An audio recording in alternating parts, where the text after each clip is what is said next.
That's going to be very awkward if we're not.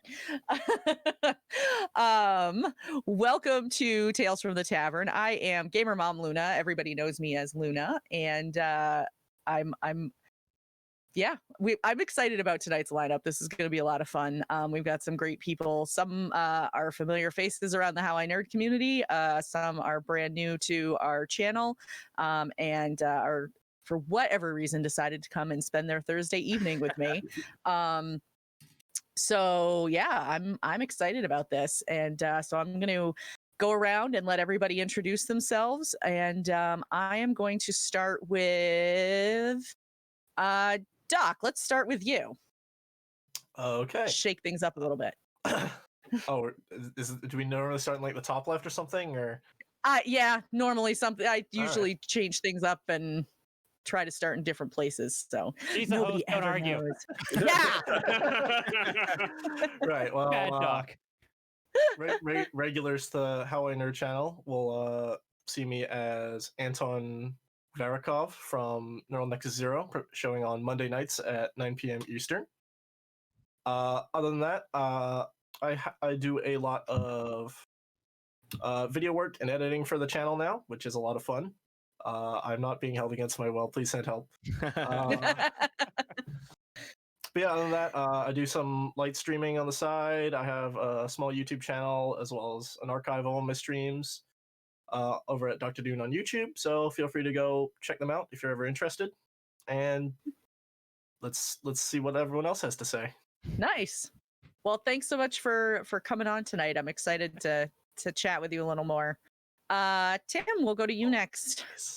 Hey guys, I'm Tim. I play a whole bunch of different games over on the TotalPartyChill channel.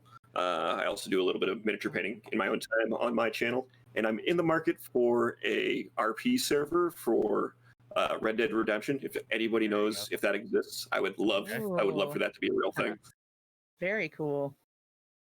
Well, we will definitely keep that in mind if we come across any. We'll send it your way. Appreciate it. AtomicZero. Hey everybody. So most people probably know me as the incomparable Crystal Method, Jesse Reigns from the Monday night stream. I also just did the community one shot or the charity one shot last Friday. Charity one shot preview, review, all sorts of things. It was a very interesting special. And I also will be doing. We'll actually be hosting a show, which we'll probably get to a little bit more later into this stream. And besides that, used to do a podcast back in the day, and then I'm currently trying to work my way back into streaming at least a decent amount of the time. My usual slot as of right now is currently being taken up by this as I speak.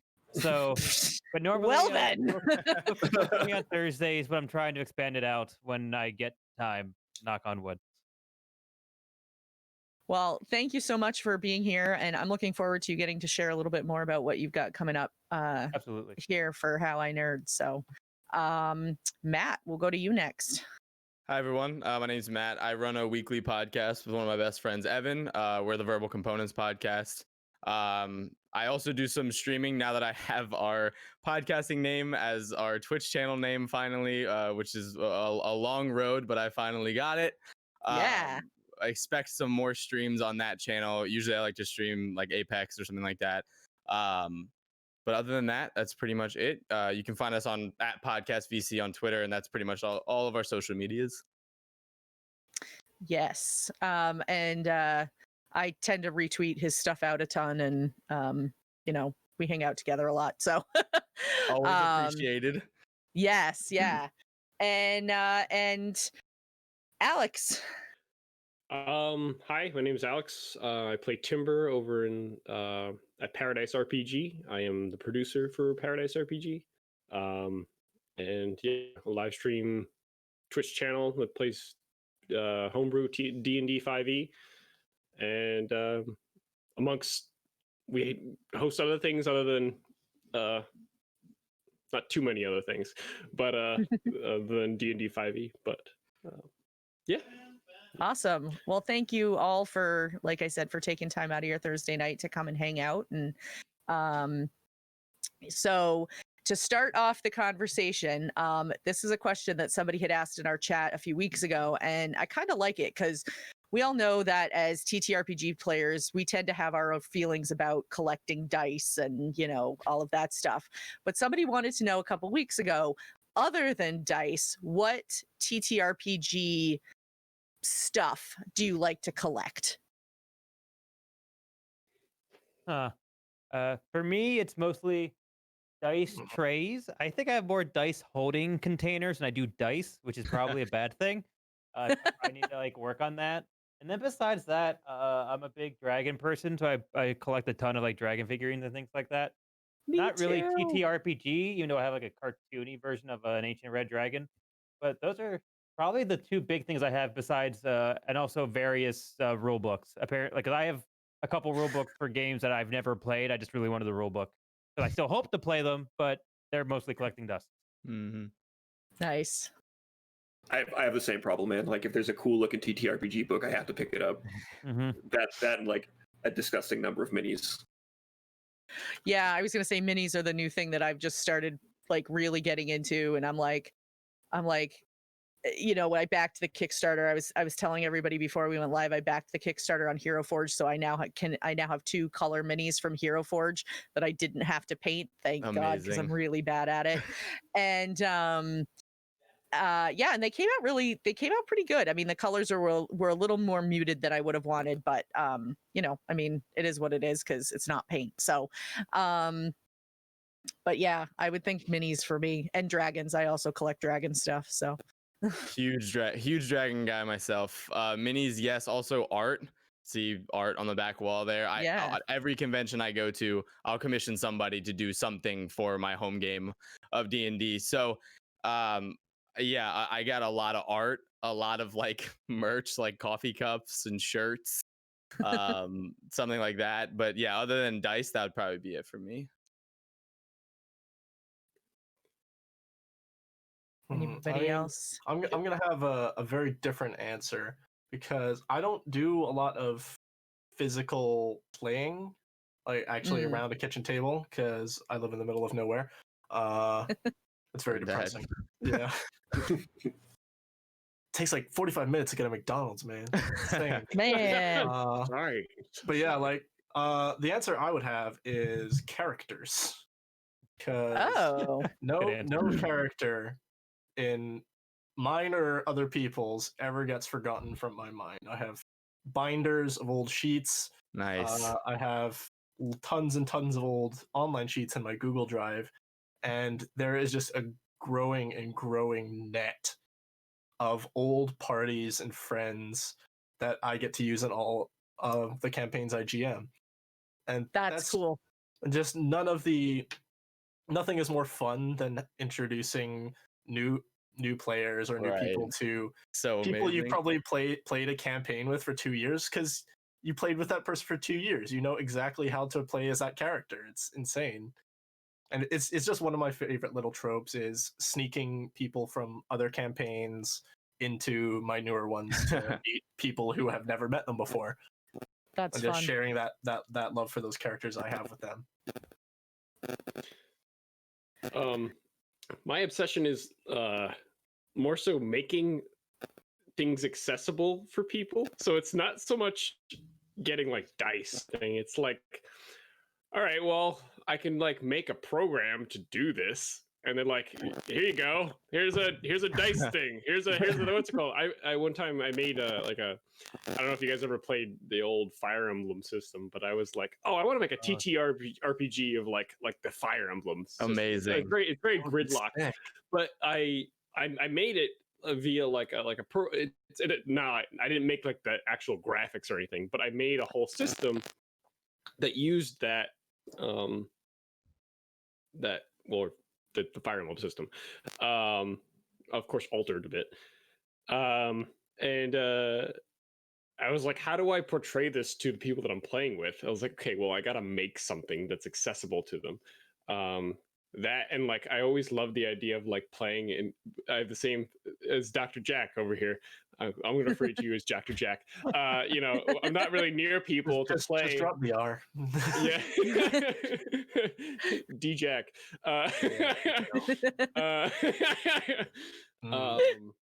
Yeah, I'm not really near people, but like I always loved the idea of playing in-house. So I built a table to play Dungeons and Dragons. Yes. I don't have any people to play with. That is That would be so the worst. Yes. So horror. Yeah. Yeah. Oh, So yeah, I I've don't been, really... thinking about making a table, like just by hand. Like I think there was one YouTuber, I forget.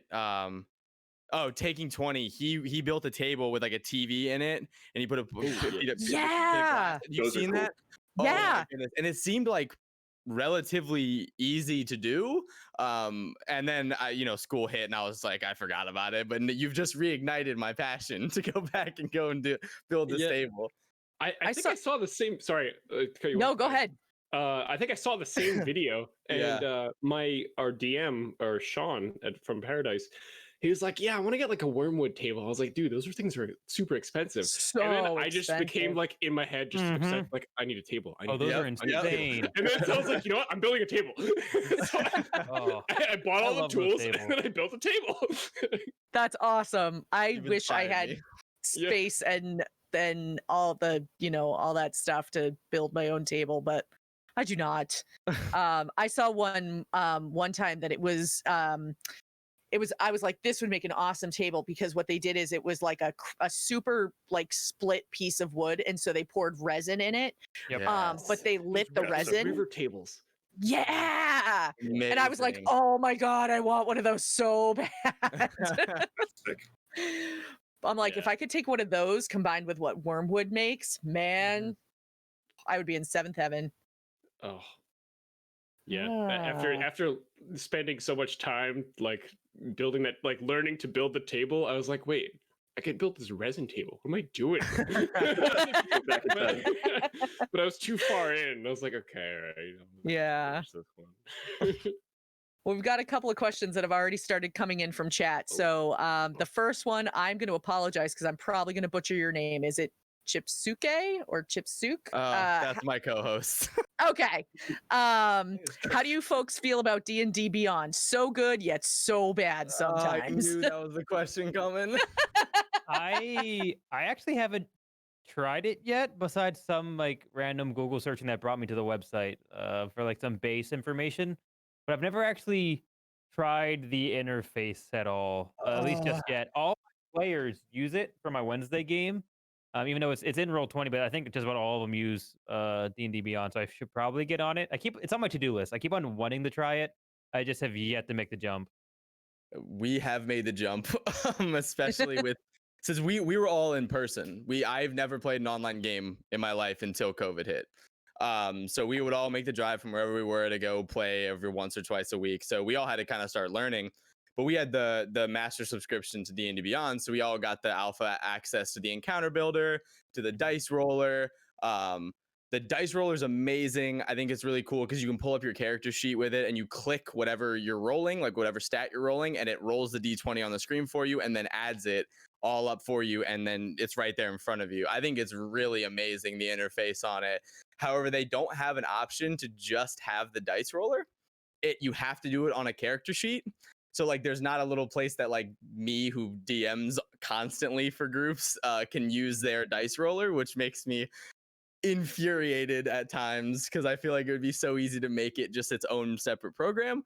But I like it. I think they could be doing things a little different, but I think they're doing amazing so far. And we have all of our books and stuff purchased on there as well. So I love it personally. Yeah, I've seen. Sorry, go ahead. I was just going to say, I've seen the overlay for like on, other Twitch streams and stuff like that. Oh, And yeah. I've used it for just my own like character creation stuff for some home games and stuff like that. But I don't have a ton of experience with it. So yeah.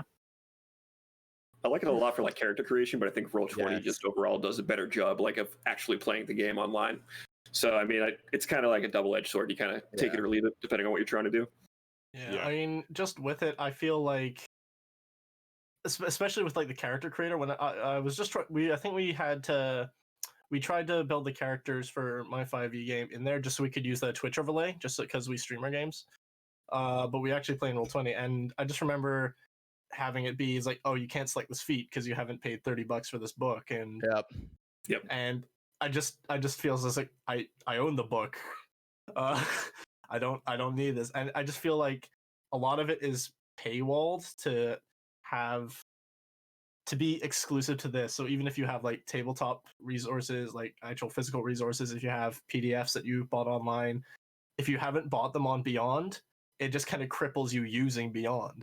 Totally. Yeah, I feel that on the opposite end too. Like when we moved to online, I was looking at all the different online options for us to use, and I was like, dude, I don't want to rebuy all these books and everything so that I can use this again because I have everything on D&D Beyond. But when it comes to playing online, there's just superior ways to play online because D&D Beyond hasn't made that leap yet, I don't think.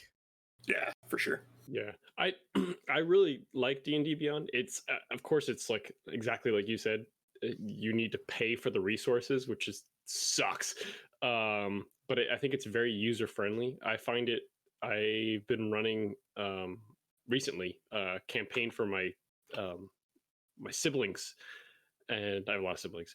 And they had nothing. They had no idea about how D&D works. And I was like, make a character sheet. I was like, just follow D&D Beyond. It'll show you the way. And so it's very, very user friendly for new D&D players.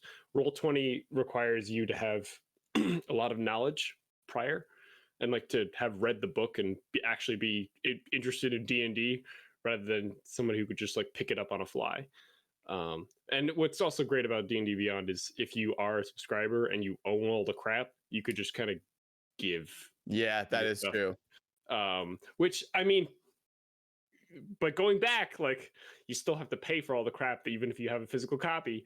But I never owned a physical copy. I've always just looked at online resources. So this was like the first time I actually like paid for something. Like Wizards Coast. Right. I was like, I was like, but anyway. So I'm one of those people that I do better with a physical copy. Like I can read the stuff online, but I don't retain the information as well. So I prefer to have a physical copy of the book. So the last 5e character that I made, I built her on D&D Beyond just because I wanted to use it more so that I wasn't carrying around a physical character sheet and that sort of thing. But when it came to actually like having to look stuff up, I always resorted to using my physical player's handbook just because it was so much easier.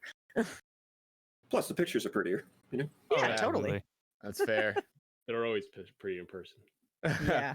There's something about the physical copy see, I'm the opposite way, but I love the book so much just to like have the physical copy of. However, I know D&D Beyond through and through. So if I'm going to look something up, I'm just going to look it up on D&D Beyond so that I can get it really quickly because I always have my laptop set up right next to me when I'm DMing for those reasons exactly. But I always keep a physical copy of the DM's guide and the monster manual for obvious I was gonna say I do the same thing. I actually take a DM screen and like put it on like underneath my monitors so I can still have like my DM screen in front of me so I don't have to like go to the book real quick. Yeah, that's smart. Someone in chat just said I like the physical copy for sticky note placement for easily finding things. And 3 of us all agreed with her immediately after. So I also feel like that's a generational thing. So like the newer generation uses like the internet, like you just like type something in real quick, and then the older generation like has like sticky notes like popping out of like little book font. Yeah, like, exactly like that. Yeah. Yeah, I think I was gonna say I'm right at that generational like I'm in the Oregon Trail generation. You know, the Xennials or Zennials or however you say it. I'm from that generation. So the analog childhood, the digital adulthood. Yeah. So I think I fall very comfortably in both. Like I can use both. It's just a matter of what I feel more comfortable with just understanding the information from. But my girlfriend thought I was an insane person when I pulled up D&D Beyond the first time I played at a table with her. She's got the sticky notes. She's got the handwritten notes. She's got the hooks all written down. I'm like, I don't keep paper around me usually because I have a thing that I can track initiative on. don't do that. She's got all the books all noted out. I was like, I don't do this at all. See, that's a weird juxtaposition, because even though I'm probably the youngest here, I have way too much paper in this room, and I should probably get rid of a lot of it. But yeah, like, I do use the PDFs as well and Control F, but I always just prefer like the speediness of just going, like, being able to keep a finger in places and not having like 5 tabs. I don't know. I feel like I think it also depends on like if you're very much in person or electronic. Yeah, I know when I almost have since I guess after I got out of high school, I've only ever been electronic for TTRPGs. So up until the point where I started DMing, I really just kept everything electronic because I may or may not have found PDFs in very legal ways. But Totally like, legal. it was always easy to pull something up on a PDF real quick. But once I started DMing and I really needed that quick, like, okay, what's the challenge rating? Okay, then what's the experience level? Like, I actually went instantly to like back to like paper copies of everything just to make it easier, so I could have like a DM guide, my monster manual, and I could have it made it a little bit easier that way. But I also think if I was doing in-person games, I would have a ton more in-person material, I think. I think there's something buying a whole nother monitor. You could just pull up a book. You'd be like, all right. Yeah, exactly. That's what I do with my laptop. I just leave it there. It's got 1,800 tabs open, and I somehow know how to make my way through them. I need a third monitor. It's terrible. Oh my gosh. Yeah, it's crazy. All right. So yeah, we've had a lot of questions coming in. Jim the Dim would like to know, have you been excited to play a certain build and it ends up being not what you expected, for better or for worse? I think I saw this question and I've been thinking about it since. My biggest problem is that the creation and creating the concept of a character is the best part. No matter how amazing that character is, it's never as good as creating your next character. So I think the problem is like you always come up with this amazing character in your head, and then you have to like start playing them in a campaign. And you know, if that campaign lasts 5 years, you might get to the point where you really wanted to get to this character where you imagined where their arc would be and whatnot. But it's never as much as like, man, I've been playing a paladin for a month. I wonder if I could make a ranger that has this background and this race. And like, yeah, I feel like you'd never get the same rush playing a character as you do making it. So I always think that's the biggest hurdle for me. I always just want to make another one. Mm-hmm. Yeah, I have a lot of characters sort of stored in the back of my mind right now. Yeah, just all the ideas rattling off in your head. I talked on this the last time I was on the show, which I've only played 2 characters in my entire career. I've been playing D&D for about 5 years now. Because I usually DM usually. And both of them, I talked about this on the last episode. I have never multi-classed once in my life. I have only ever been a pure class for both of my characters so far. And both of them have been amazing to play. I played a Grave Cleric and I've played a Whisper Bard. Both of them were amazingly fun to play. And one of them has gotten to level 20 and the other one I'm still playing, so there's still time. There you go. Yeah, I tried playing a barbarian right after playing a warlock, and there's something about like that drop in complexity in the game where you're just like, oh, I have one function now. I hit things and get hit by things. And that flattened the game for me a little bit.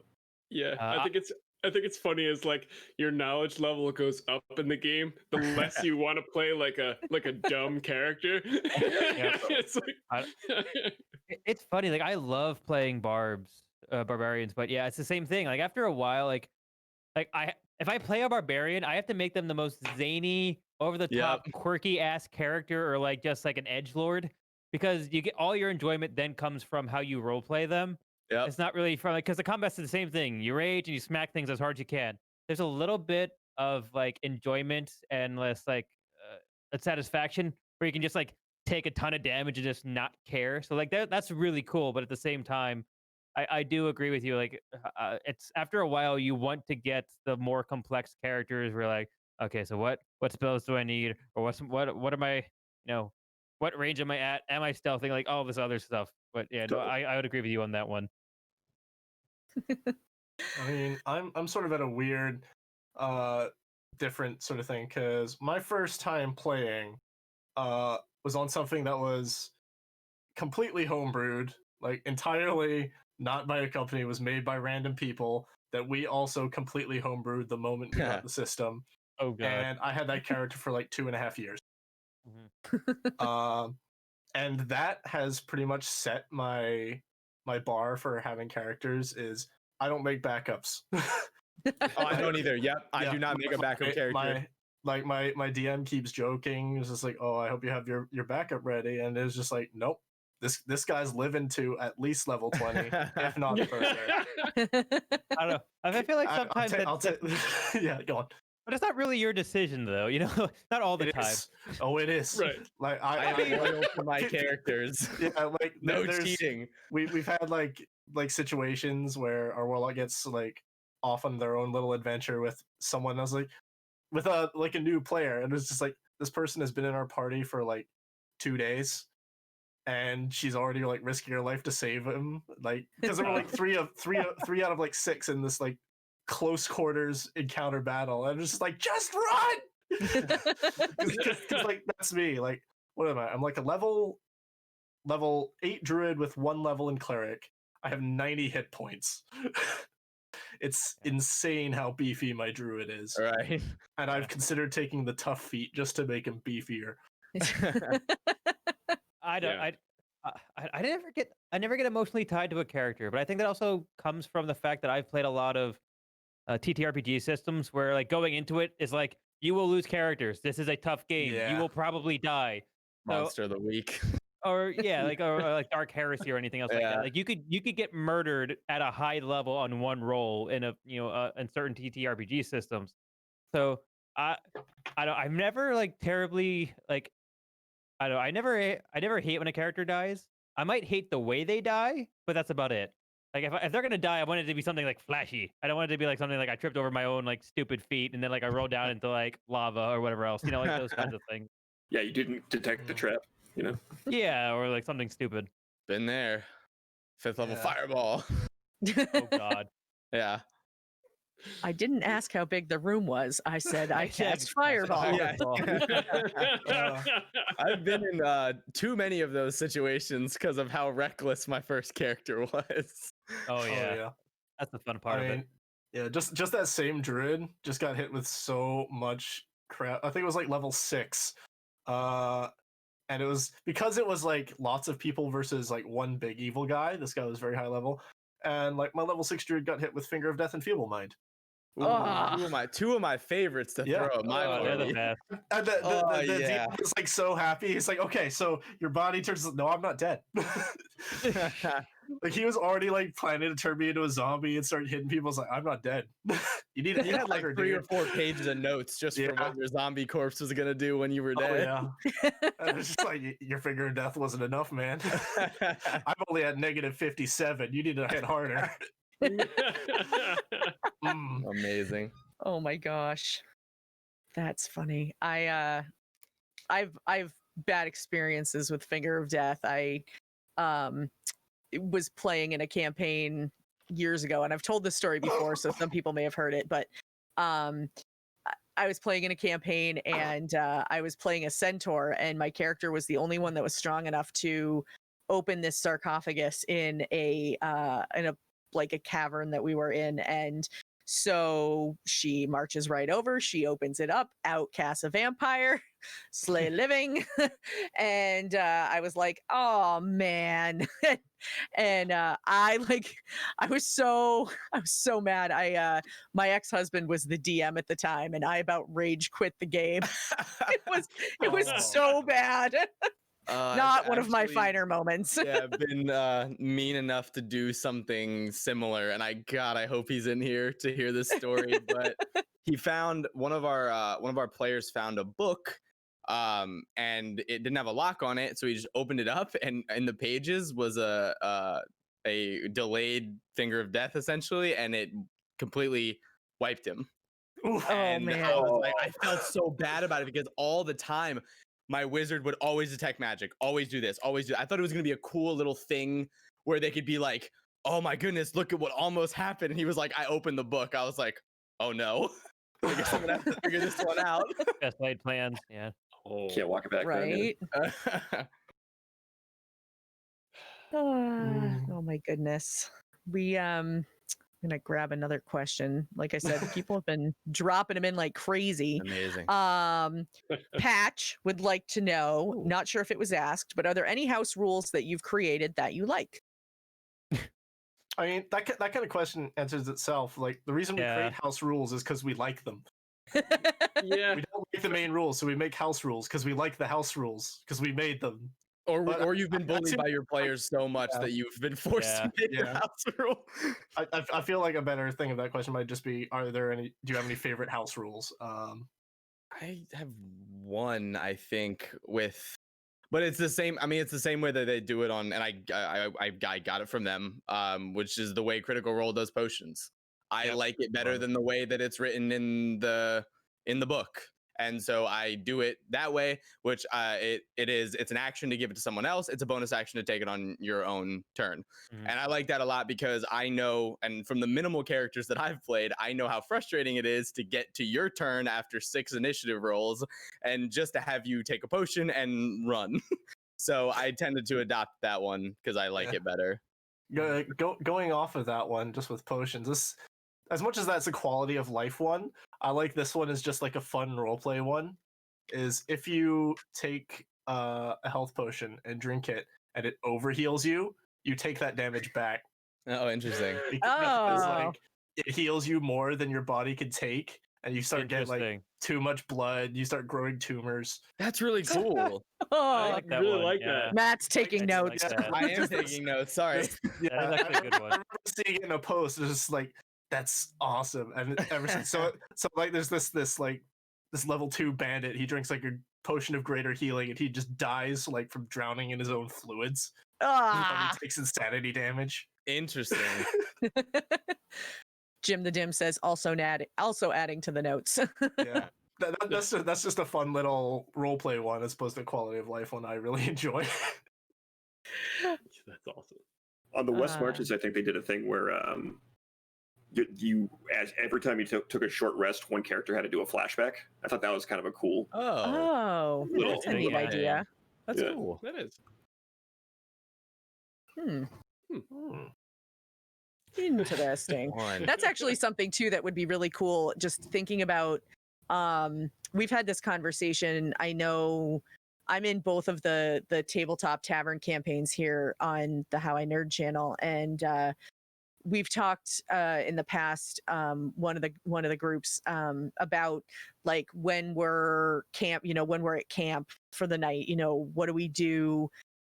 Is there a way that we can make that time a little more engaging? Not necessarily all the time, but can we do stuff like that? And that might be something that could be interesting in the sense that it would help fill some of that space, but also it would allow you to reveal backstory without necessarily revealing backstory to the other Yeah. characters. So Yeah. yeah, Revealing kind of a neat backstory about idea. a 12-minute monologue, Yeah. Yeah, well, there was I- this time. No. I just thought of another one. I just thought of one that I remember I read from a community post somewhere. I forget where I read it. But I was just researching homebrew rules to see what other people came up with. And one of the ones I really liked was that the death saving throws only happen behind the DM screen, so that no one at the table actually knows how close they are to death or life. That's one that I've really liked, just because it keeps cool. tension up. It's like Yeah. it's not like, oh, they have two positives. Yeah. Yeah, we're fine. Like you have no Yeah. idea.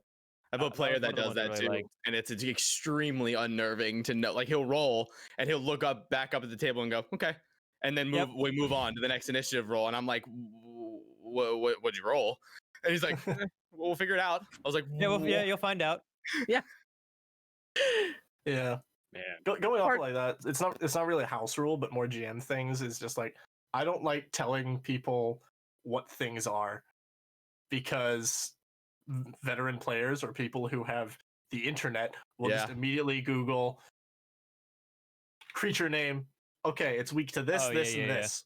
Oh yeah. So I'll say Yeah. there's a large beast in front of you, Yeah. and Yeah. you don't know what it is. It could be a direwolf, could be a hydra. You don't know. Yeah. You may have never seen one before. Yeah, and that's the thing too for veteran or I should say DMs that know they have veteran players. Most of the time, they're going to modify the stats of everything that they throw at their players. Yep. One of my favorite. It's not. This isn't a really house rule either, but it's another modification to a monster that I saw recently. Was actually zombies. Yep. And they treated them more like zombies from like movies that are out there. Like if you get bit, you gotta find something. So the rule was like the zombies have like 1 HP. They're weak as hell, but they swarm, and or you put them in packs or whatever. But if they attack somebody and they land, that person gets like a debuff, and they lose 1 point to their maximum hit points like every hour or something like that. And if they don't like get rid of the curse or whatever, they just die and they become a zombie. Because then that's actually like an actual like yeah, the zombies are pathetic, but there's this like sense of urgency. Yeah. So I thought that was a really cool idea. Is like, don't look at the manual because I'm gonna make my own modifications for it. Yeah. If I'm being honest with everyone, out of spite, I will make my own modifications to it just so you can't look up the stats of it. But I also like to do things like, which I don't really know if it's technically like a house rule, but like I love the RP and the combat section of D&D, and if somebody really gets into character or does something interesting in combat, I'll give DM inspiration for it, and I'll just throw it out there because I mean, at the end of the day, I like my table to run well rather than for me to beat my players. So I'll throw out inspirations if people do something cool, like knock over a tree on one of them, or they RP very well. I'll just toss it at them. Yeah, reward the players for being creative. Or Yeah. Sorry, I was looking at chat. More questions are coming in. Surprise, surprise. We have a very questionable. We have a questionable chat today. It's not what I meant. Sorry. So Dragon Wings Ian, I'm not sure if he's still with us because he's in London, so it's super late there. But Ian would like to know, have your respective projects been helped or hindered by the lockdown this far in? For the most part, it's been good because it forces me to, like, it's like I can either do nothing or I can work on them. Like, it's like, so, I mean, the one nice thing about all my projects are either for How I Nerd, which is all electronic, or for my home game, which is also electronic. So it's like, I could always be typing or working or like filling out something. Like I always have something to do. So for the most part, it's actually helped it, at least for, I guess, for my TTRPG stuff, because it's, it could always be world building or writing up what happens in a town or quest building or things like that. It's easy enough to type. Yeah, I get that. It's been extremely helpful. And if any of you guys have checked out our stuff, you'll notice about a year gap between episode 4 and episode 5. And it's because, Evan and I just got so busy with school and with work, we just decided, we'll put this on the back burner.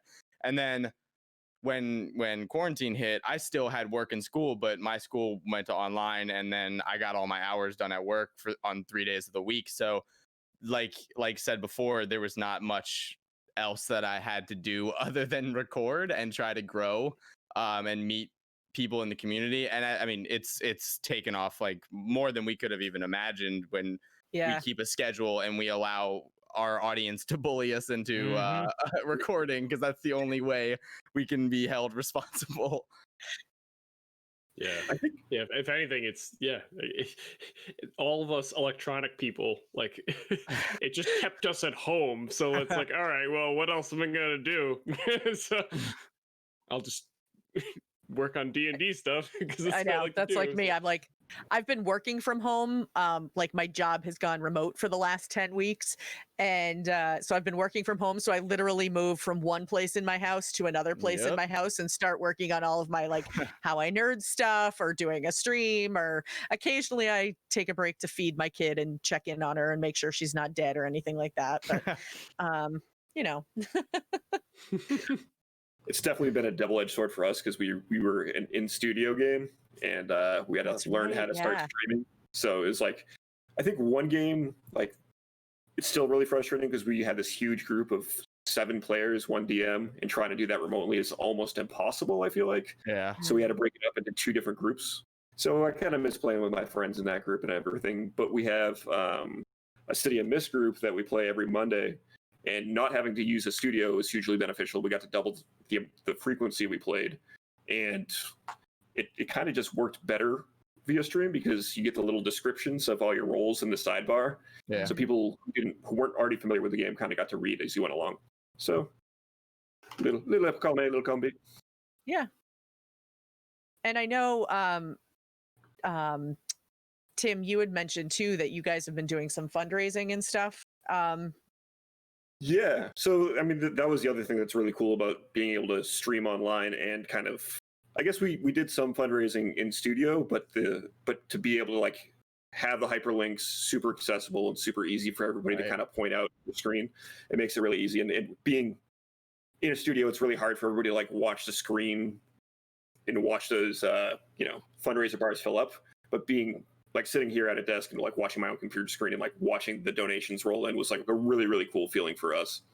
Yeah. And we all got to kind of get excited as we went along rather than having one person announce it and everybody else react. We were all reacting at the same time. Yeah. So that was a really good time. Yeah. Atomic, you just did a fundraiser stream too, right? Yes. And it's kind of this, yeah, it was kind of the same. I mean, I was moderating that stream, but it was kind of fun, every time a big donation would come in, you'd see everybody be like, like all at the same time. Reaction shots for sure. Yeah, totally. It's a fun feeling for sure.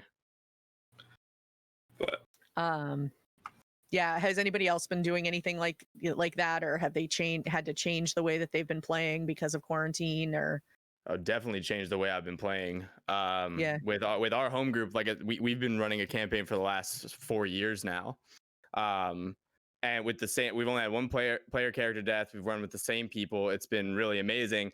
And we've not been able to meet every week because of other stuff like that. But every week, every 2 weeks, we'd all get together at my buddy's house and we'd all play. And now, we tried to hold out for like 2 months. We were like, we're not going to move to online. We'll just wait. We'll be back in person soon.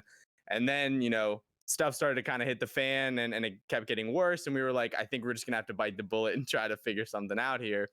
And we just ran a session of that campaign 2 days ago, actually. And it worked out perfectly fine. Everyone had a fantastic time. And so, yeah, I mean, it affected us. We didn't play our main campaign for like 2.5 months almost until we just all decided that we were going to move it to online. yeah, it's such a bummer when you have to take that kind of a break too. It's Yeah. like, where all the momentum going now. Yep. Mm-hmm. Ian just said we accidentally prepared for an apocalypse with a podcast episode backlog. Nice. Yeah. I mean, in the event of an apocalypse, we'll all know what to listen to now. So Adding an apocalypse folder real quick so I can start Yeah, throwing right. my recordings in there. just in case. Yeah, there you go.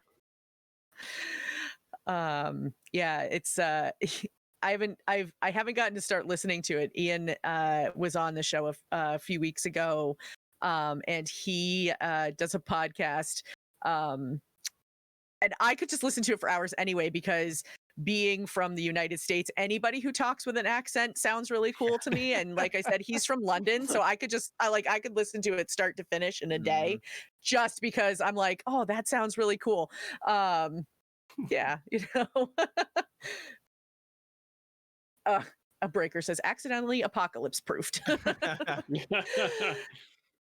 Yeah. Oh my gosh, that's funny. All right, let me see. So speaking of Breaker of Legends, Breaker would like to know, what would you think of a campaign concept where you play and level up monster races and are hunting and killing adventures, pillaging caravans, and other monster things? I've That's always wanted to do like an evil, like I don't know, call it evil. Initially an evil campaign, but I guess that'd be more just like a neutral campaign, but you're the other side. I don't know. That sounds like a lot of fun. I think that would be a lot of fun if you can figure out the right way to balance all the races, or if you just play the sure. monsters and figure out how to advance it and whatnot. That's always the biggest problem. It's always easy. Yeah, I was gonna say, go on. Oh no, sorry, I didn't want to interrupt you. You're good. No, the biggest part I think for that would be figuring out the motivation of the characters. I mean, most True. of like the neutral like monsters' motivation is just survival. Like I just kind of want to live here. Like don't disturb me. Do my thing. So like I don't like if that's the character's motivation or the monster's motivation, you're not really doing much. So it would be really cool to play like a monster that's like contesting humanoids. Like, hey, like these people are taking over the continent or something like that. Let's fight back somewhat or whatever. But yeah, unless you can integrate that, I think that would be really cool. Do like a weird Pokemon parody with it. Oh, Oh, that'd be interesting. yeah, that would be. That sounds fun. Somebody write that. I want in. Yeah, seriously, me too. Right. I'll answer that casting call for sure. Matt, seriously, we need to stop being on shows together because every time this happens, we're like, I want to play in that. I want to play in that. I want to play in that.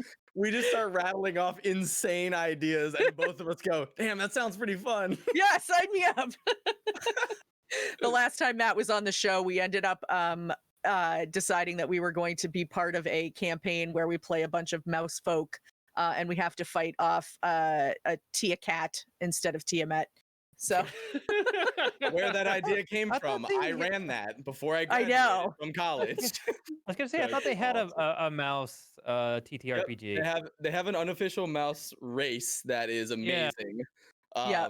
And you can like There's run like a Red through Bull legs of TTRPG people and like stuff. that, It's so good. Mouse guard. Yeah. yes, yep. I took the mouse folk idea and ran with it, and I'm playing it in a Fate one shot in a couple of weeks. Yes. I'm super excited. Love the Fate system. Love the mouse race. You're just killing it right now. I'm excited because I've never used the Fate system. This is the first time I've played it, so I'm super excited about that. That'll be a really fun campaign, and the group is so varied because basically the DM went, yeah, do whatever you want. So we were like, okay. So we have a 15-year-old human trash druid. We have a 1 foot 4 inch tall mouse folk. We have a quokka that I know it's not the same thing, but I refer to him now as our combat wombat. And we have a giant robot who has dual personalities. And we have this other guy who looks kind of like Santa Claus. So it's going to be quite an adventure. And is this being streamed somewhere or? It will be streamed. Yeah. Yes, Oh I my will. God, I will actually? post. Yeah, it's actually going to be streamed. So I will take care of posting that when it comes up. It's going to be on Tuesday the 16th. So Amazing. I'm not in Awesome. work. yeah, so that'll be a fun one. All right, let me. Oh, thanks, Manda. Manda's helping out by posting stuff in chat and questions in chat for me. All right, so I'm gonna throw this question out, and then we'll head to break pretty shortly after that. But Jim the Dim has asked another question. He would like to know, how do you prefer to handle entering a new town, both as a DM and or as a player? Entering a town. As a DM, I just describe the town and be like, "Go." What do you like? Tell me what you do. Like, most of the time, at least you would hope, or so far in my experience, they've always had a motivation for either going into that town or going through that town. So I just describe what they see and go for it. Yeah, Mhm. and to play off that, like as a player, like that's my motivation to be there. I kind of would just go in there and be like, all right, I'm sleepy. Point me towards Tavern. Take me to Tavern.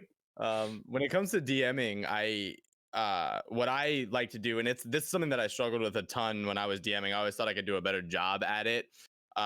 What I usually do is I start with things like the temperature, what you can smell when you come into the town, and then also I'll use my characters or my players' backstories to highlight things that they will see as they walk through the town. So like as they get into the front, you know, I know my wizard's gonna want to look for a bookstore. Like I know my barbarian's gonna want to look for a tavern. I know my druid's gonna want to look for any foliage of any kind. So I always make a statement to kind of give them at least one thing that their character could like while they walk through, and then whatever they're there to do, we continue on from there. The only game I've ever GM'd was Call of Cthulhu, and I just got to use all the weird Lovecraftian like phrasing, non-Euclidean geometry, and weird Gambrel roofs and all that stuff. So, as a player though, it's always like, okay, I know he's going here, I know he's going here. Yeah. When can we hop by the magic store? Because that's inevitably where we're all gonna want to.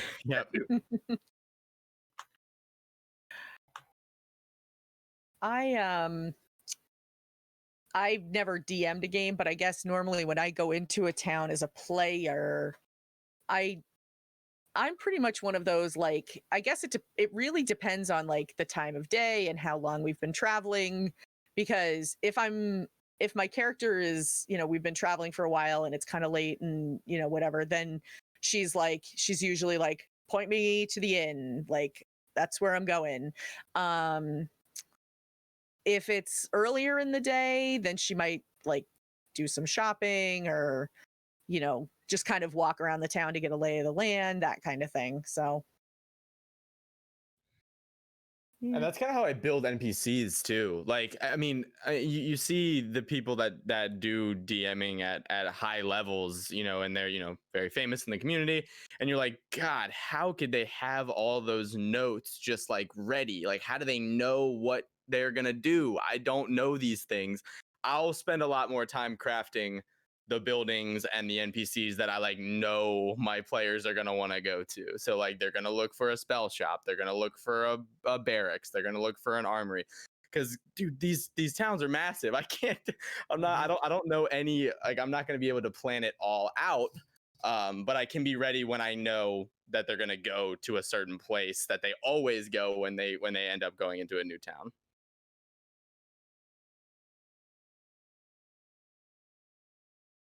Anybody else have any other thoughts? I'm waiting for Mike to get back here. Again, the joys of not being able to produce my own show. Yeah. So for those of you that have been here before, the running gag is hashtag free the P. Yeah. Because one night Mike missed the text message that I sent saying we needed to go to break, and somebody was like, I really have to go to the bathroom. And somebody in chat just started typing hashtag free the P, and it kind of became the thing. So there they go. There they go. Yeah, it's pretty funny. We have a good group here. I like our chat on Thursday nights. It's always a ton of fun. So yeah, while I wait for Mike to come back, when we get back from the break, I do want to talk a little more about you know, people's current projects and what's going on, things that you may have coming down the pike. We do have a few other questions that have come in from other people in chat that we can get to. And so I want to make sure we get the chance to answer those. But I know a lot of people have some cool stuff coming up, or are working on some cool stuff right now. So I want to make sure we get to talk about all of that. And yeah, trying to think of a good poll question to put up. What's a good poll question we could put up for everybody during the break, guys? What do you think?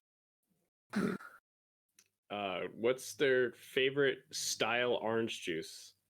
Favorite style orange juice. Hey, you know what? I could talk about that for hours. I don't know about the next guy or girl. I could talk about that for hours. So I mean, we've put up the question of like, what's the best TTRPG snack food? Oh, I remember that one. Yeah. Yeah. You could do like favorite TTRPG role, you know, space, tank, healer, cast, you know. Like, that's a good one. Let's do that. All right, I'm gonna throw that. The snacks was funny because it was like chips. It was like chips, pretzels, like granola and beer or something like Yeah. that. I was like, "Oh." on there. Pizza, Cheetos, Yeah. or Doritos. Like, what was it? Doritos. That old Dungeons and Dragons like underground. Where Uh, where are the Cheetos? where's the Cheetos? Or- Yo, man, where's or, the Cheetos? I have an I ogre feel like you slaying always have- knife. It's got a +9 against ogres. You're not there. You're getting drunk. you always have to throw in like an oddball though. So like Yeah. you have like your Cheetos, your Cheez-Its, your I don't know, your chips, your soda, your beer, and then you got to throw in like salmon or like something like just way out there. Bagels and cream Stardust. cheese. Hey, bagels and cream cheese. That's a great option, though. That's a Big- great option. Hey, Big I used to charcuterie board, just like D night with bagels. I would be like, you are my best friend. Yeah, well, bagels and lox. Like, come on. Oh, mozzarella sticks. That's another level. That's a cheer up. Whole nother level. I remember in college, my roommate he came back with this like it's like this air oven. It's like this new. He called it a new wave oven, and it's just like it's just like this like oven that just like I don't know what to call it. It just like the air just gets hot and it just cooks things. And it's You like mean an container. And I had it's like it's an oven. It's an oven, but they call it the new wave oven. It had like it's an oven. That's all it is. Thank you. And I had like a frozen steak, but I mean, you're a poor college student, but like for some reason I had this frozen steak that I had since like the beginning of college. It's like I don't know how to cook this. I don't have a pan. And so, it was like 9 o'clock at night, and I was like, well, we can make this steak as a snack. So we did. Threw it on this new wave oven. God. Took like an hour and 30 minutes to make, and it was the best snack. I did the opposite my thing where I gosh. didn't have an oven because I forget what it was, but something in it broke, and we had frozen pizza. So what we did was we took 2 of them, slammed them together like a grilled cheese, and fried them in a cast iron skillet. Oh my God. It's my favorite thing awesome. I've ever done. So we started doing in my local group, we rotate dinner nights, like who's responsible for Oh, providing amazing. dinner. And so it's like sometimes we'll do like I'll do something on the grill or whatever, because we usually play at my house. And so it might be like I'll provide burgers and hot dogs if somebody wants to bring like a salad or whatever.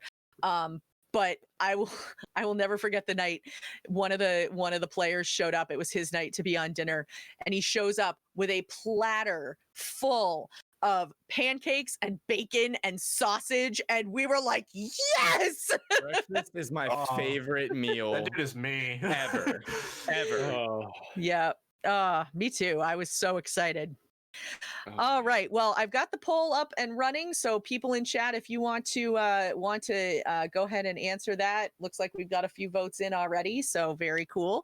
And we're going to jump to a quick break so we can refill drinks and stretch our legs and all that good stuff. And we should be back in 5 to 10 minutes. So stick around and we'll be back for more entertainment and Cheetos jokes. Into it over and over again. Oh gosh. Open it up. All right. I think it's been 10 seconds at this point. I think we're back now. I'm very focused on the fact that Matt's dog is running her head into his door. He's not Oh happy with gosh. me right now. Yeah. So we are back. Welcome back, chat. Thank you so much for hanging out during the break. So the final results of the poll were actually kind of surprised me a little bit. Fighter ended up winning the poll for your Yes. favorite TTRPG role. Yes. Yep, Fighter with 7 votes. Healer came in with 4, tied with Magic User also at 4. Other came in at 3, and Ranger came in at 1. Oh. So Is that there the you one go. other? What's that? Oh, yeah, never mind. I forgot. Ranger was one of the 4 ones. Hold on. Yeah. So yeah, so that was that. That was a good poll though. We had a lot of good interaction on that one. So I don't know. Next time I think I'm going back to the best snacks. I saw a conversation about chicken wings during that break. Yes. And then people were eating ice cream and I was very jealous. Dog. Yeah. Sorry, I can't hear you. Can't hear you. Oh, Got too much ice cream. too much ice Brain cream. freeze. Oh my gosh, you guys are so mean to me. Oh boy. So I want to jump back in with some of the other questions from chat because I want to make sure we have time to get to people's upcoming projects and current projects. So let me pull up some of the other questions that have come up. Guilty cosplay. Going to get some ice cream right now that Gamer Mom Luna has suggested it. Thanks. You're welcome. Thanks, Guilty. So let's see.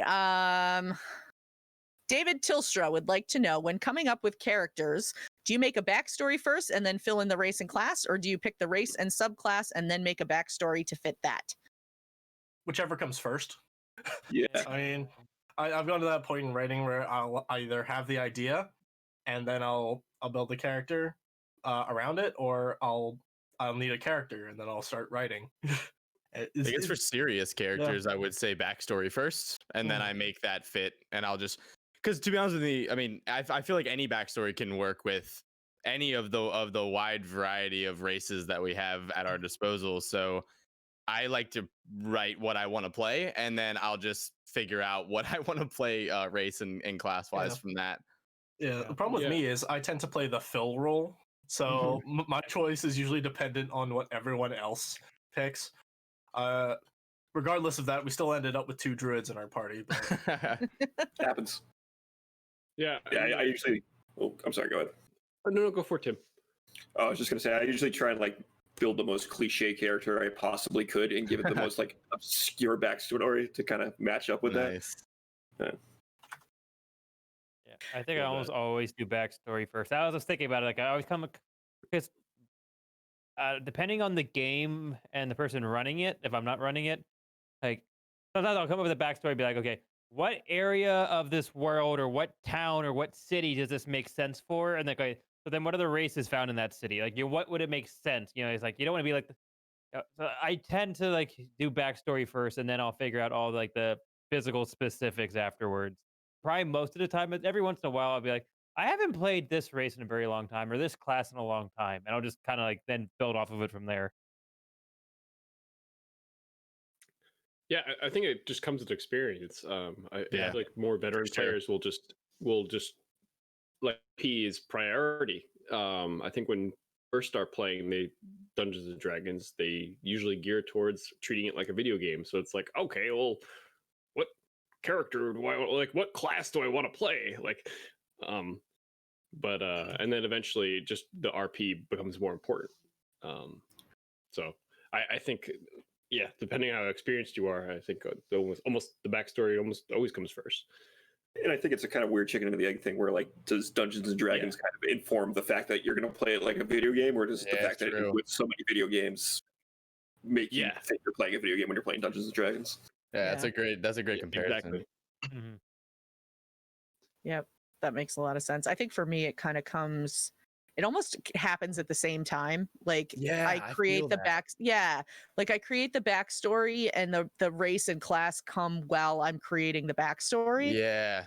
So, you know, because I'm like, if this is the like I'll be thinking of the backstory and say, okay, this is the backstory I want my character to have.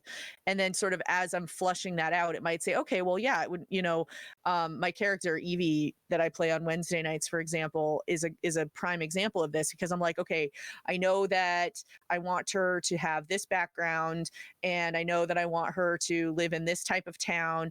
Oh, and it kind of would make sense for her to be a ranger because of this, and this, you know, and it would make sense for her to be a human because of, you know, this, and this, that sort of thing. So I feel like it all kind of happens in not necessarily at the same time, but like they all inform each other. So they intertwine. Yeah. For sure. Yep. And then it's very rare that I will be like, oh, I'm absolutely going to play a insert race and or class here. Yeah. I think the last thing I do is probably pick a voice for them. Yeah, that's probably the last thing I do, because I'm like, I'm in my room, I'm just like saying things. I'm like, does that sound like them? And I'm like, no, that sounds nothing like them.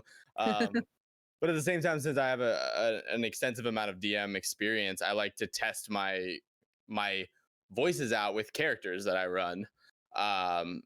Because I just love that. And if I know a lot of people don't like that aspect of D&D, but I love I love that, man. It's so Yeah, fun. me too. Yeah, it's like being able to just is to try stuff. And I mean, when I started, man, I was horrible at them. I was so bad. Yeah. But I just decided that, I mean, I'm with 6 of my best friends. I might as well just do it. And then over time, it got better and better. And there's still a lot of stuff that I struggle with, but it's definitely the last thing I pick on my character list is the voice for the character. Yeah, I remember last year I was I was driving in my car and I didn't realize that I had one of my windows open while I was like practicing one of my character voices. I stopped at a red light and then I was like, and then I made direct eye contact with somebody next to me. I was like, oh god, I would drive away. Roll up the window real slowly. You just look in the eye and talk in that voice again. Yeah. You're like, well, that was fun. Yeah. That embarrassing stuff is like way too common for me in my everyday life. I was working out outside today and there's construction going on in my house and I'm blaring music at the top of like at my speaker's max volume because I'm outside and I'm just dancing my butt off and I look over to my right and I'm like, oh, what's up, construction guys? How you doing?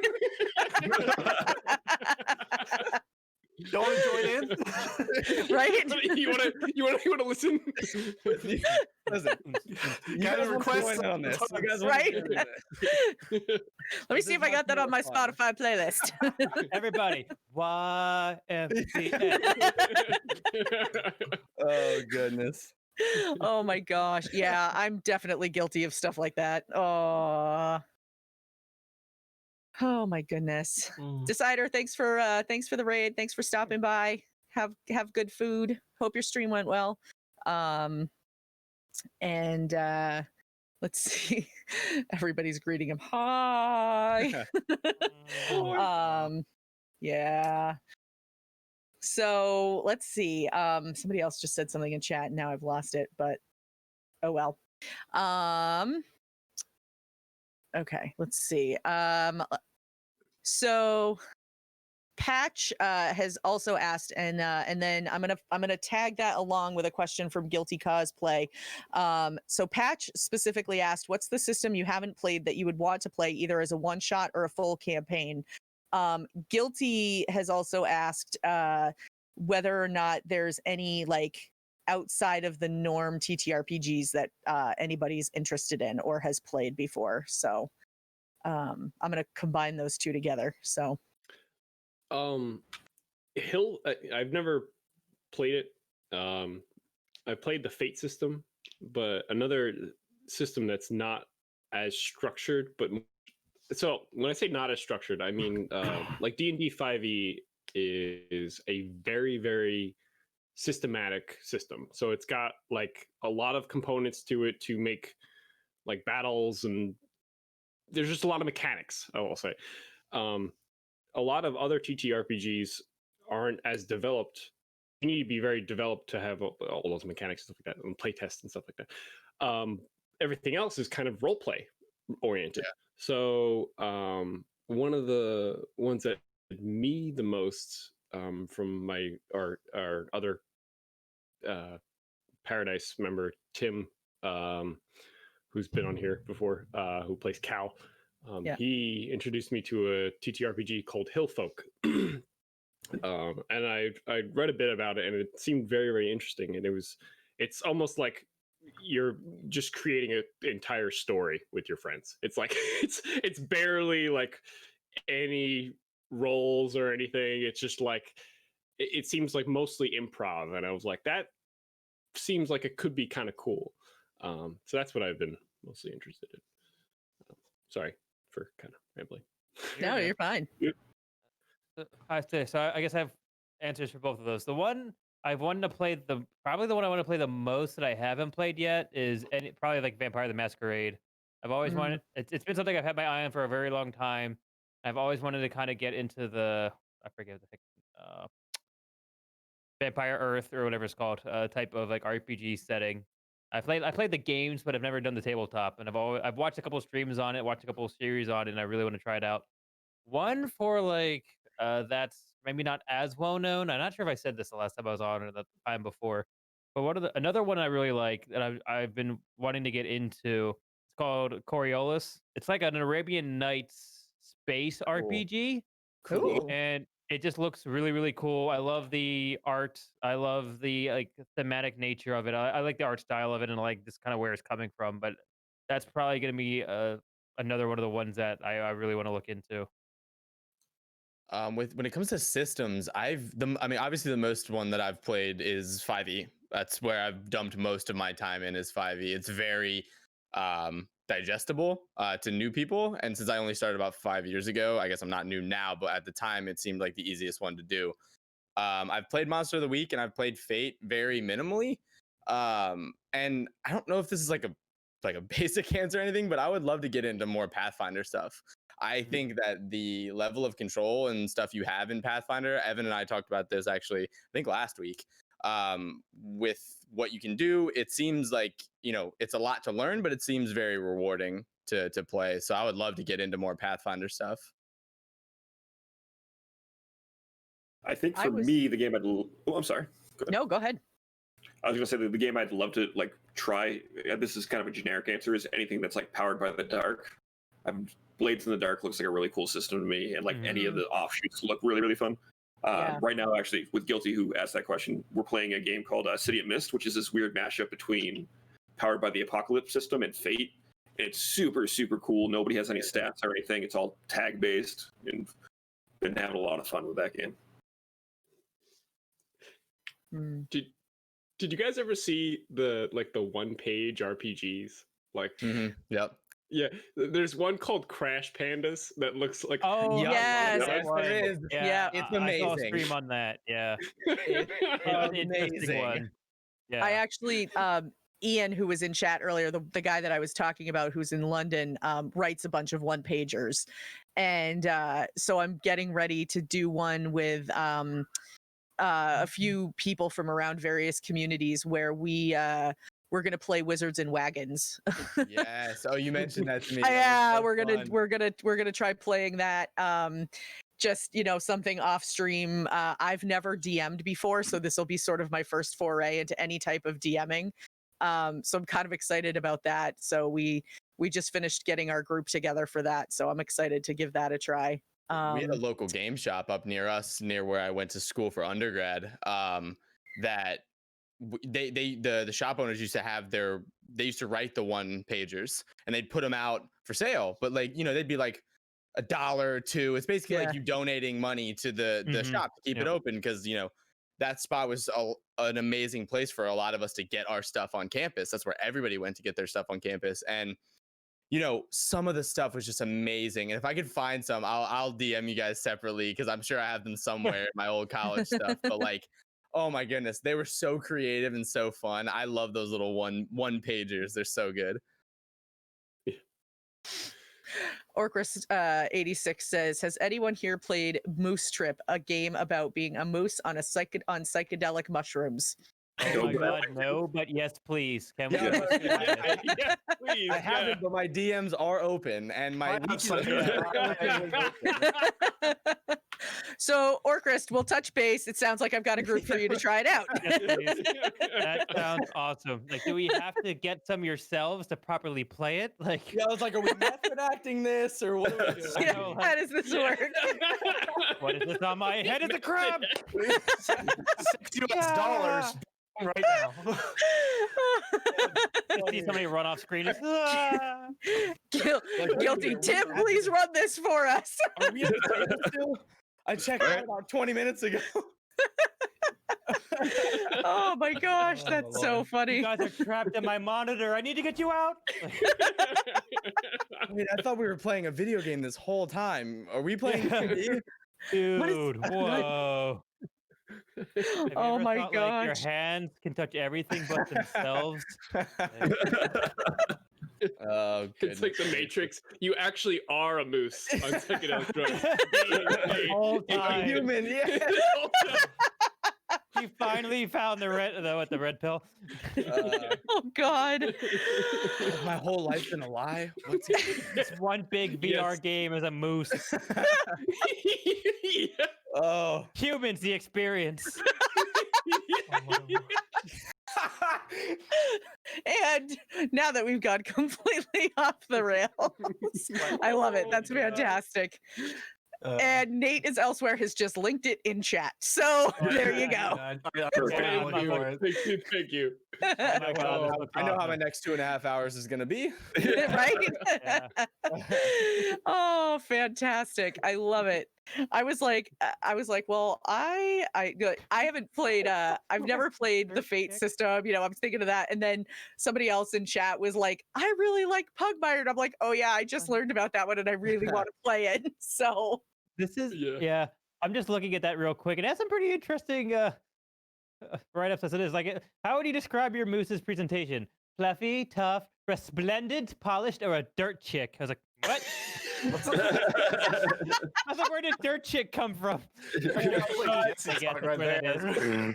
makes me extremely sad that I can only sign up for whoever wants to run this one time. Because I would like multiple. Resplendent. I was like, who puts that in a moose RPG? That's amazing. So you see your I feel like reflection and get this- lost in all the details of your face. What part of your face do you love most? God. Oh God. So I'm gonna bring it back. The previous question where it was like have the monsters run the campaign. I feel like it should just be moose. There you go. I'm psychedelic drugs, and this is Take their those two and put them together. motivation. Hold on. Let me amend my answer for the question we were currently on. I know. What's the system you want to run? That one.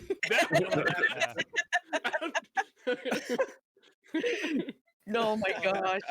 That's hilarious. We're off That- the rails. No, you need to be moose tripping on whatever drug you want to be, trying to play D&D. Okay. Oh my God. Yeah. That'd be like D&Deception. Yeah. It's a lot. Something. You That roll, sounds like you roll a d20 to roll a d20. Can I see if I can find my D20, even though it's right on the Yeah. table in front of me? God, you'd need a babysitter for that, and probably Yeah. some leashes. Keep everyone in the right area. That's also something I put out there for people kind of going out on the same question we were doing. One cool thing that's always fun to do for a one shot, especially if you're in a long-term game, take the characters in that game and have one of them DM a game with their characters. Like you are just playing did your that. character playing Yeah. playing a game. Like that's a really fun experience to have to do. Yeah. That is fun. I've talked about with somebody else. We've talked about playing Jackbox games in character, Amazing. God. which would be hilarious. Like one of the ones in one of the Fibbage games is Fibbage Enough About You, which is kind of like a grandiose version of Two Truths and a Lie. Yeah. So it would be hilarious to play something like that, but in character. That sounds amazing. That Yeah. would be hilarious. It's extra fun for your character to DM a game when they have a 5 intelligence. Yeah.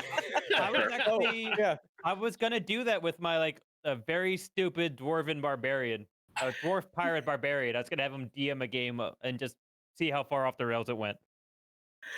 That would be super funny. Oh my God. All right. Well, let's see. Let me grab some more questions. Leafed Apple 56. How did you all get pulled into the role of DM/GM? Do you prefer running a game or playing a game? That's one of my mice folk. That's one of my players. from the mouse Yay! campaign. I love her. Yay! I always like God, that's such a hard question. I personally really like being the DM. I think that really gets my creative brain flowing, and you know, I think it's since my whole campaign that my players have been going in has been homebrew, it really gives me a chance to be as creative as possible. And how did I get pulled into it? It was more like all of us were into our own respected D&D, you know, shows, you know, like Adventure Zone and Critical Role and all these different shows that are amazing. And then one day we all just started talking about it, and I was like, oh, well, I mean, I like to creative write, so why don't I just run something and we'll learn the rules as we go? And that's exactly what we did. We just sat at the table, started running, and as we all got to places that we didn't know what the hell to do, we just looked it up and we learned that way. So Nice. For me, it was kind of a weird thing where, especially before like I got involved with How I Nerd and everything else, trying to go through the massive amounts of game listings within Roll20 and or any other virtual site, it can be very hit and miss because it's hard. Like if you know people in person, you kind of have a discussion about what the game's going to be like, how the people are going to act, like what level of RP everyone's going to do. It all like you can find the right match there pretty easily. But for me, I went through a lot of failed attempts of trying to find the right game for me. Like I've only had one that actually was pretty successful. Everything else, like either the game would end or I would leave because this wasn't a good match or whatever else. And eventually I just got tired of it. I'm like, you know what? If I can't find the game I want to be, I might as well just run the game I want to play in and just see what happens. So that's kind of literally just how I started DMing. Was just like, I'll try to DM the game I want and just see what it's like on the other side of the chair or other side of the screen. I had the same experience with like the Roll20 community. It's really, really hit or miss as far as finding a game's concerned. But I think for me, I used to kind of not care either way. I was like happy to run a game or happy to be in a game. But like, I feel like the more I've played characters, the more I've gotten into like focusing on that. And like, it's hard to take yourself out of that headspace and then run a game.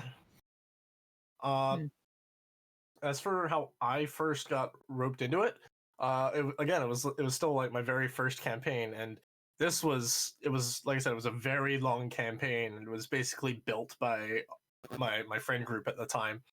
And what was really interesting about that is we went through 3 different DMs, myself included.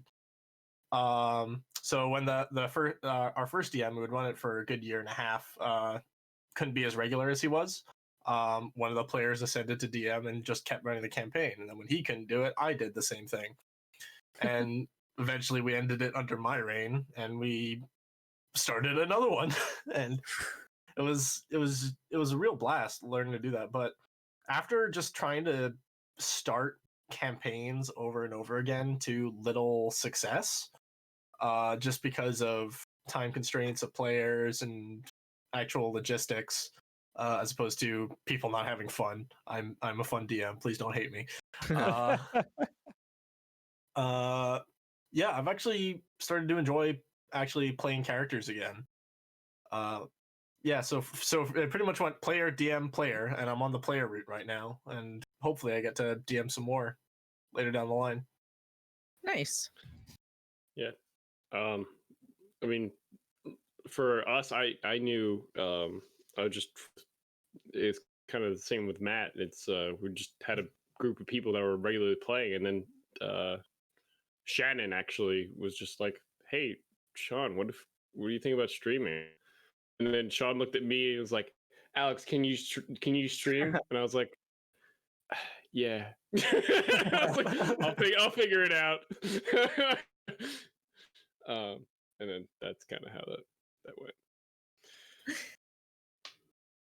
Yeah, you guys' whole like content, like all Paradise stuff, like keeps me so company at work because I work nights, and it's so amazing. Good. Oh yeah, because I work nights, and like, I mean, when you work overnight rotations for 12-hour rotations, I mean, a good 5 or 6 of your hours are just sort of sitting around.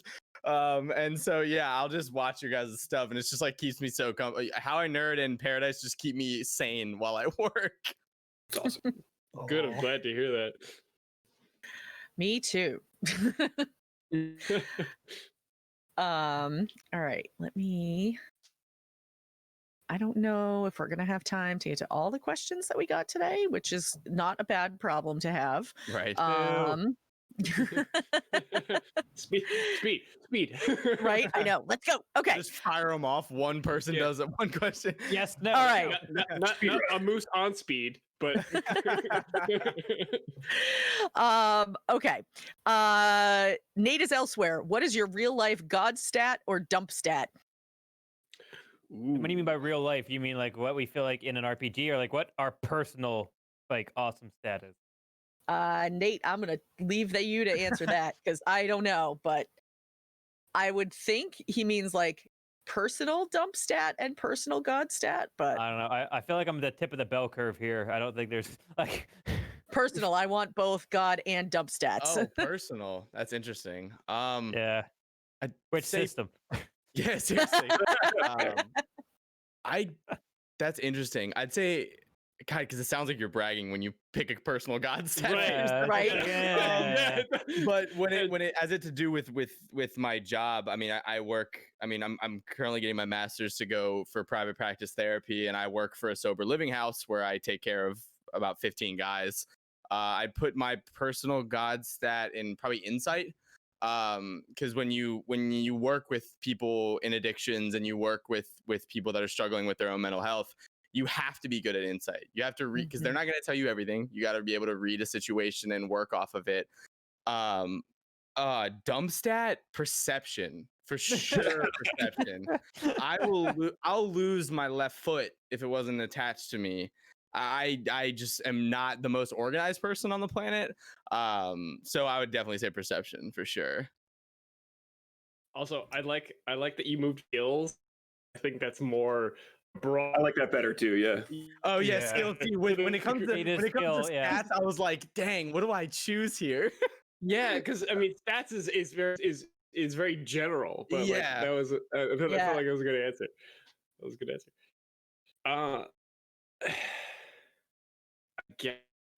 God damn it! Like exactly It's what hard, Matt said. isn't It's like it? it feels like No, it is. It's a bragging, hard but question. like you don't. Yeah, you my don't- personal that is strength. Yeah. Right. So for me, I'm an avid road cyclist. I do a lot of miles, and I'm starting to get into racing. So I would say athletics, I guess. Unless I don't know, Constitution. One or the other. Well, athletics and is then strength. It's not constitution. right, exactly. So, but the thing is, like, I not like strong. I just can stay on the bike for a really long time. I'd say that's constitution. 'Cause, So- like when it comes to Yeah. holding your breath, it's constitution. That's what you Yeah, use for so- holding your yeah. breath. Yeah. Yeah, you're home brewing your own dump stat. Or Yeah. Yeah, you're home brewing exactly. your skills. Yeah.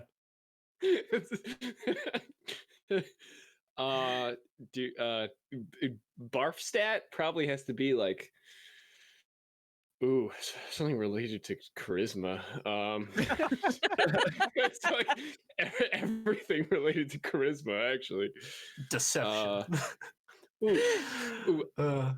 Yeah, either like persuasion. I can't convince anybody to do anything. It's like I'll be like really passionate about something, or like I'd be like, yeah, you should do it. And I was like, no. I'm like, damn it.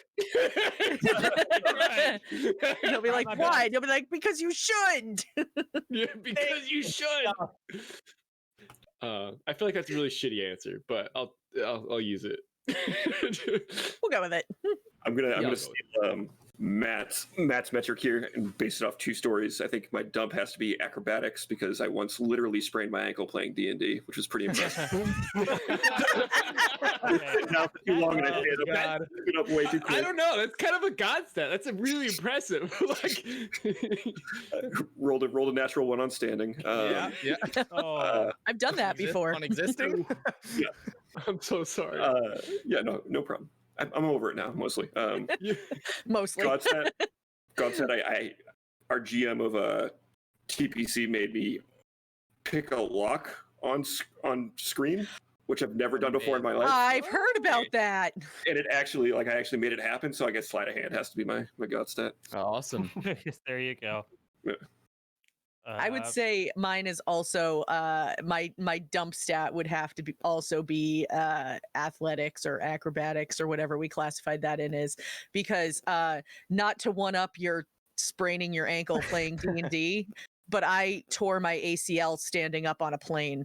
So What a bad place to have that happen too. Yep. Holy moly. I had just flown halfway across the country and I stood up on the plane and my ACL popped. God Wow. bless. Yep. I've So torn that my was- ACL. Oh God. Yeah. I'm literally just picturing just the jet engines going followed by a just somewhere in the dark. It's painful. I'm sure that's the exact sound that was made from the back of the plane. Actually, no. I think I stood up and I think I was so surprised by the pain that I couldn't make a noise. Oh my God. The woman sitting across the aisle from me just looked at me because like I could feel the color drain out of my face. Yep. And she just looked at me and she goes, "Are you okay?" And I go, "I think I'm gonna wait for everybody else to get off the plane first." And I just sat back down. Oh God. Oh my gosh. And then I guess my god stat. I mean, I hate calling this my god stat because I'm not like I'm looking at it from the perspective of how well I do things with people, and I would say charisma, because I like people. I like talking to people Yeah. and doing stuff with people and that sort of thing. So yeah, I would say that would have to be probably my highest stat. Fair. I'll jump on the sword next. So, I think my easiest dump stat would probably be anything remotely like. I'm definitely an intellectual type, so like my creative side outside of writing is just horrific. So any type of dexterity-based creativity is just out the window. It's terrible. Don't ever ask me to draw, or like, it's yeah. So that's easily my dump stat. I as much as I want to be more like artistic, I guess I'm just not wired. Never gonna happen. I stick to writing. I stick to like black and white. I guess I'm gonna steal the other story where I'll just kind of go along with what my job is. So for what I work at, I'd probably say investigation because a lot of my job is, root cause analysis and like problem solving and things like that. So I'll just go with that because sure, that makes sense. I love this question, by the way. I know, Yeah, it's it's a a very good one. interesting question. Yeah, This would It be is a very Yeah. interesting question. okay. Now, if there's any teachers or summer camp counselors or anything else, remember this for an icebreaker. Like, Yeah, this is a Yeah. good one. I'm Just everyone will make love sure that. all your group knows how to play D&D or knows what a dump stat is. Yeah, So, that's a prerequisite to the icebreaker. let them Yeah. figure it out. You can just move a couple of words around and add in some different words and Yeah. just make it not D&D. I'm gonna use that at work. I'm gonna ask my guys that. I don't care. there you go. If they don't know how to answer, you put them into the D&D training group later. There you go. Well, do I have Yeah. something for you? Here are my pamphlets. Oh gosh, that's funny. Well, I mean, they do. A lot of schools now use D&D, Yeah, as a way to help kids, handle things like anxiety or bullying or things like that. So Love it. I don't think it would be terribly uncommon to see it being used in group homes and, residential placements and That's things what I like did that. that's what I actually did a thesis on. Yeah. The Oh wow. ability That's to really cool. weave narrative therapy into a D&D session where you do a 2-hour D&D session and a 1-hour debrief group IOP. Is it weird So- that I want to read your thesis? It's maybe a little bit. No, it's awesome. I'm actually working with somebody on that kind of nurturing that aspect of therapy because I think it's something that's extremely overlooked. Yeah. And that's why I like this question so much because I was like, oh my god, like this is just so it's such an interesting and engaging question. Yeah. Any other? Did we get to everybody? Did everybody answer? All right. I'm going to grab one last question from chat and then we're going to have to start wrapping it up. Let's see. Anyone ever had a player, because this is a nice short one, or DM, LUL, get too drunk and what did you do? This guy. Yeah. Uh-oh. So there was a what was it? There was a festival in the town, and it was like going on for a full week. And every single day there was a different competition. So there was like wrestling, like there was a rodeo, there was an archery contest, and one of them was a drinking contest. And me being the fun person that I am, decided to method act that. Of course you did. So I can't provide too many details because I honestly don't remember a lot of it. Fair. But yeah, like I just remember we were just rolling, and I would do a shot every time we did the roll just to see who went in. Whenever I failed, I would take 2. Good lord. Oh my gosh.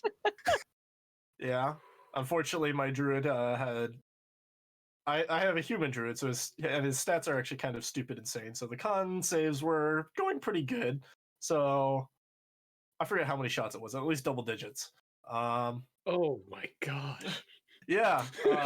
My liver hurts for you, Kids, don't try this at home. right? We need a disclaimer now. This was Do the not try this at home. and this is where I figured out one of my druid's final gimmicks is he doesn't know how to wild shape, except when he's drunk, and he doesn't know he's doing it. So That would be funny. He's a shepherd druid. He doesn't use the wild shape that much, but just whenever he gets like completely drunk, he just turns into like a weasel or something, and people have no idea it's him. It was really funny because our barbarian picked up this like weasel that was pawing at its like feet, because I was like messaging the DM saying like this is what I'm doing, and so none of the other players knew it was me. And then just like he goes to sleep with this weasel on top of him and wakes up with like a 200-pound druid on top of him. Not unsettling. Still like half drunk. It's great. That's amazing. Oh my goodness. We don't actually drink at like how do I put this? On the tables that we run like very seriously, we don't ever drink. We'll drink afterwards if we want to, but during the game we don't ever drink. But during one shots, that's a whole different story. And I had a DM of mine that was running something for a few of us, and we were all drinking, everything was fine. We were kind of pacing ourselves, and then about 2 hours in, something took a turn for the worse, and my DM just started staring, and we were asking him questions, and he wasn't responding. We were like, "Hey man, do you want to just call this here?" And he was like, yeah, I would love that." And he just left the call. Your DM just blue screened. And I was like, "Oh God." Drink water, friend, and go to bed. Yeah. Oh my gosh. Oh boy. So I really hope he's not in the chat. But my so I've got one quick one and one other one.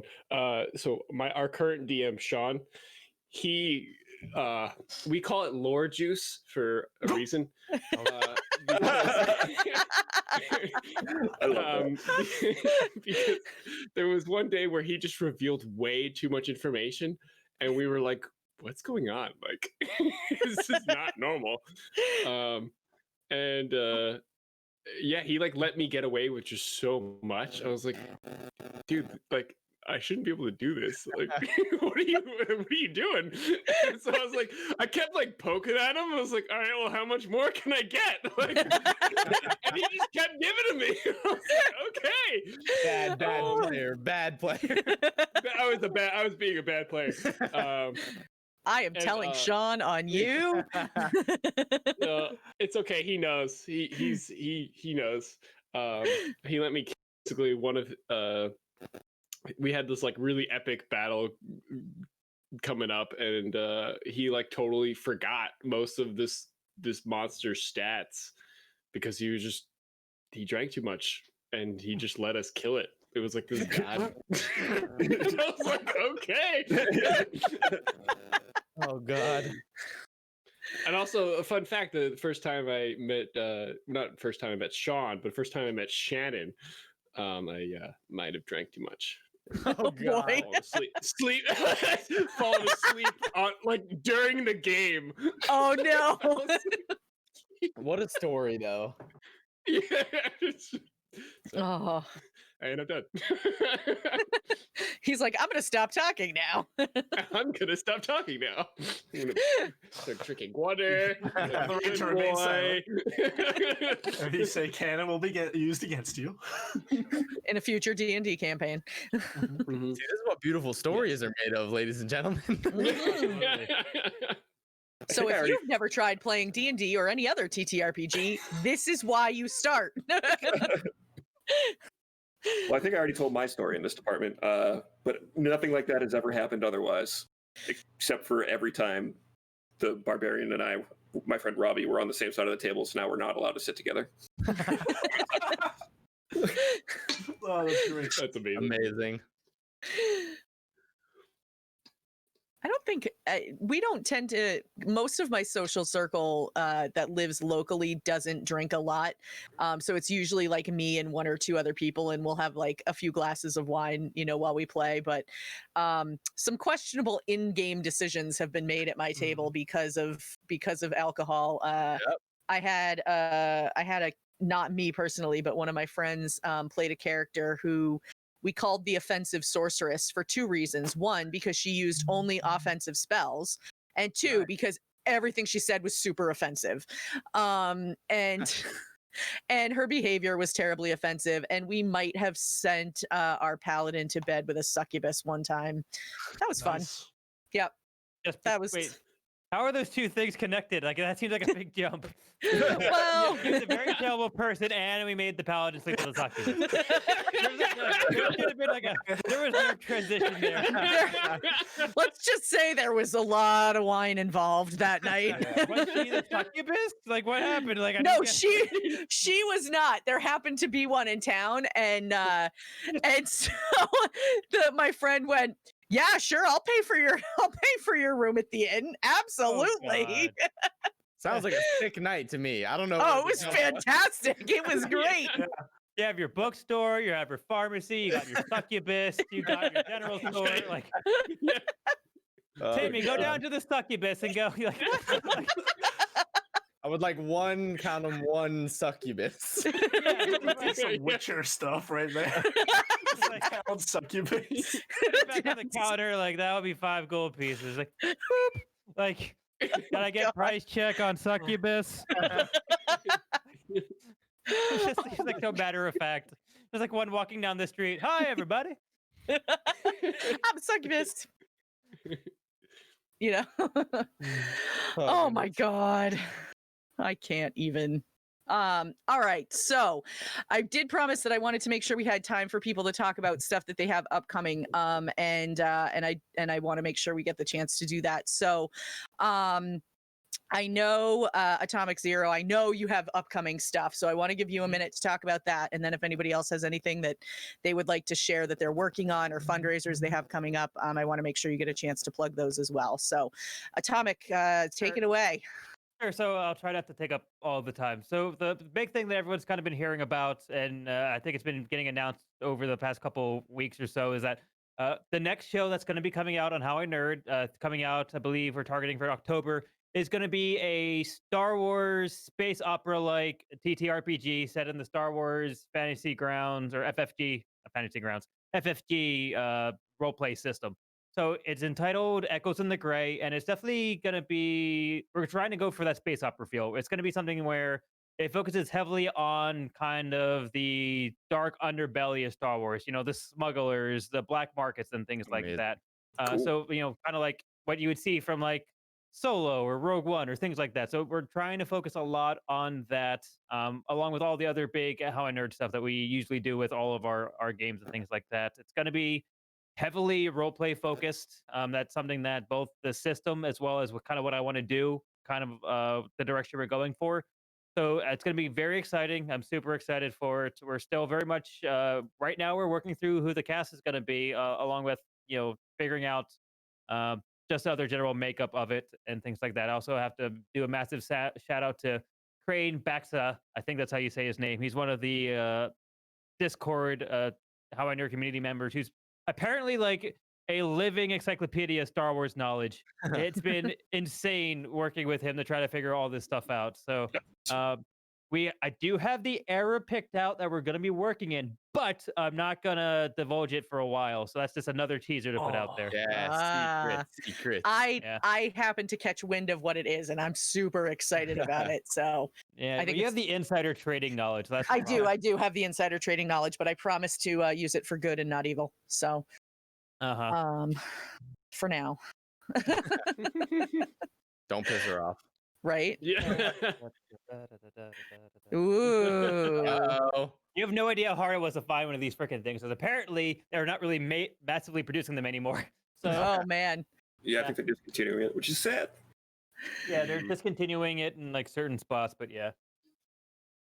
Yeah. Does anybody else have any other upcoming events or fundraisers or anything like that you'd like to share? For sure. On Saturday, we're going to be on my friend Guilty Cosplay's channel, and she has 12 hours of one-page RPGs laid out hour by hour. You can grab a guest seat on one of those RPGs. It's a fundraiser we're doing. All the one-page RPGs are written by people of color, so it's like definitely kind of a fun thing that we're doing. Yeah. The other thing is every Monday I'm on Under the Table, which is a kind of indie game RPG spotlight. Right now we are playing City of Mist, and it's a weird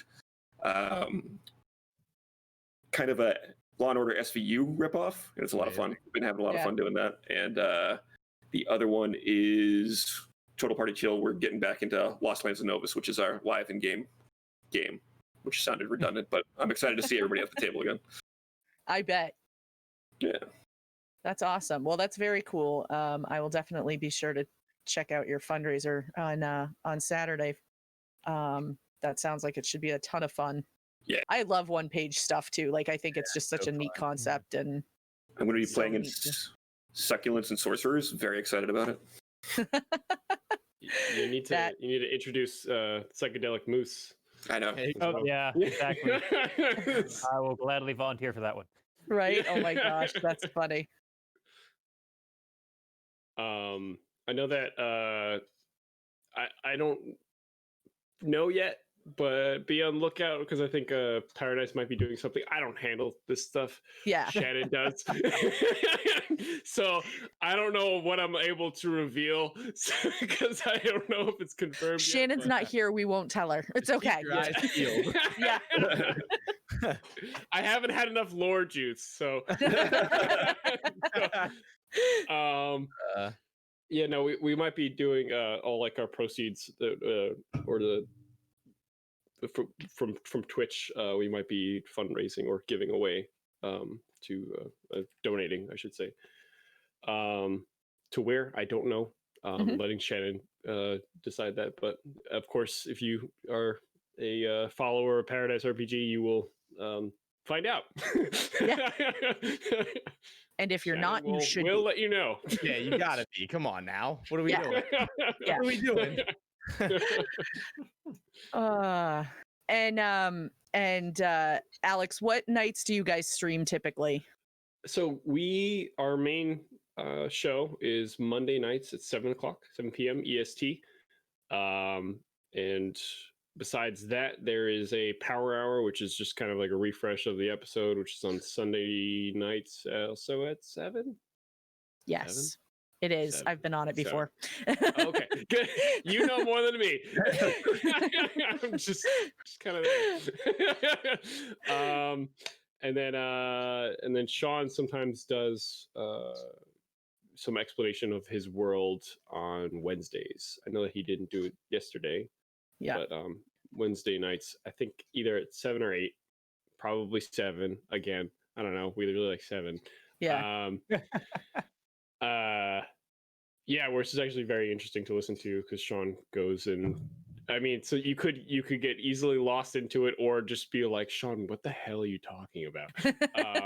Because he will get lost in his own world, figuratively and never mind.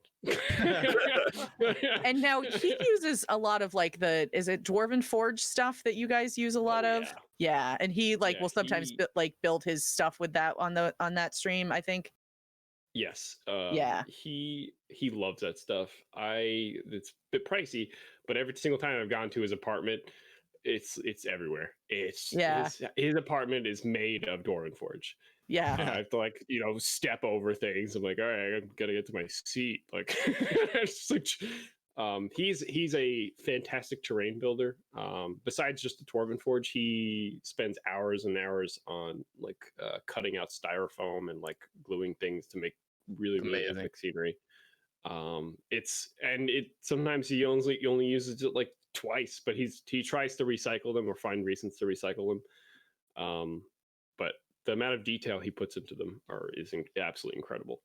That's so cool. Yeah, kudos to him for that. Yeah. for I also have a everything he does. very quick thing. Yeah, Because absolutely.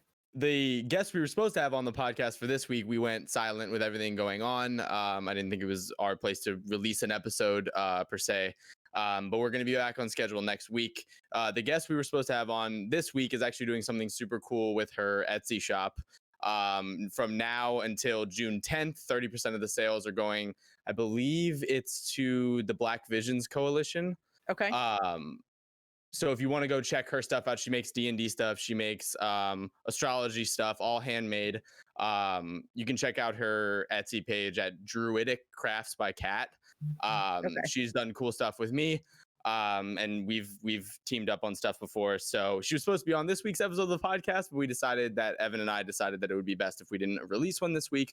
So if you guys get a chance, you can go check out her Etsy shop, and 30% of those donations are going to go towards a good cause. So That's awesome. That is cool. That is really great. Yeah. And when do you usually release your episodes?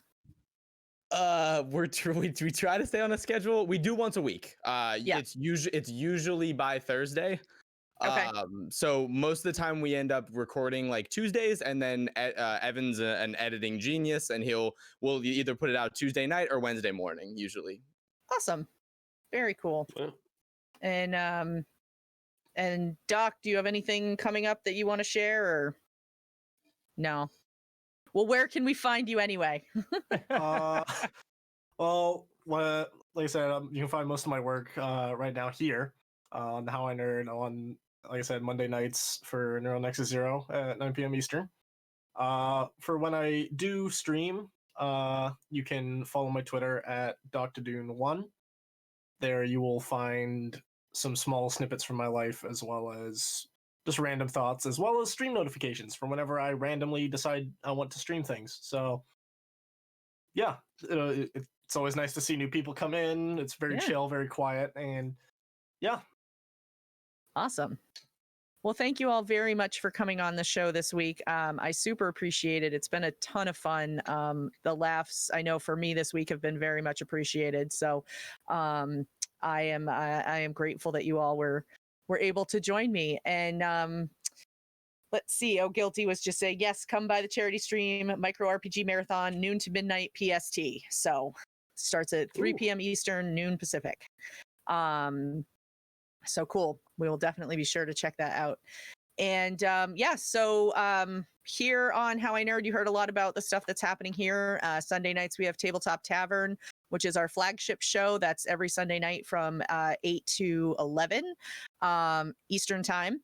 Monday nights, we have NeuroNexus, which has both Atomic and Docta in it. And they are two very awesome characters. I'm a huge fan of Atomic's character, and I'm a huge fan. He doesn't love the crystal method. And then Tuesday nights, right now we take the night off and enjoy some downtime. And Wednesdays we have Tales from the Tavern 2, which is our second Pathfinder campaign, Pathfinder First Edition, also from 8 to 11 p.m. Eastern time. And then Thursday nights we are here with Tales from the Tavern from 8 to 10 p.m.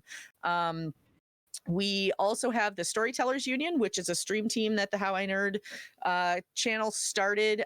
We've got 5 or 6 really great TTRPG communities that stream as part of that now. So if that's something that you may be interested in getting involved in, the idea is that it gives us a community to help kind of build each other up. As the quote says, a rising tide raises all ships. So we want to help expand the TTRPG community on Twitch and help everybody see what a great space it is. If you have any interest at all, feel free to click the link that's down below, or you can reach out to me or anybody on the How I Nerd team, and we can get you the information. I think that's it for stuff right now. We don't have any one-shots coming up or anything like that. So that's about all the news. We are going to raid our friends over at Lionhead Gaming. They are currently doing their campaign, and we're going to go send them some love. So if you're a subscriber, drop those emotes, tell them where you're coming from, and thank you all for hanging out with us tonight here on Tales from the Tavern. Have a great night. See you, everybody.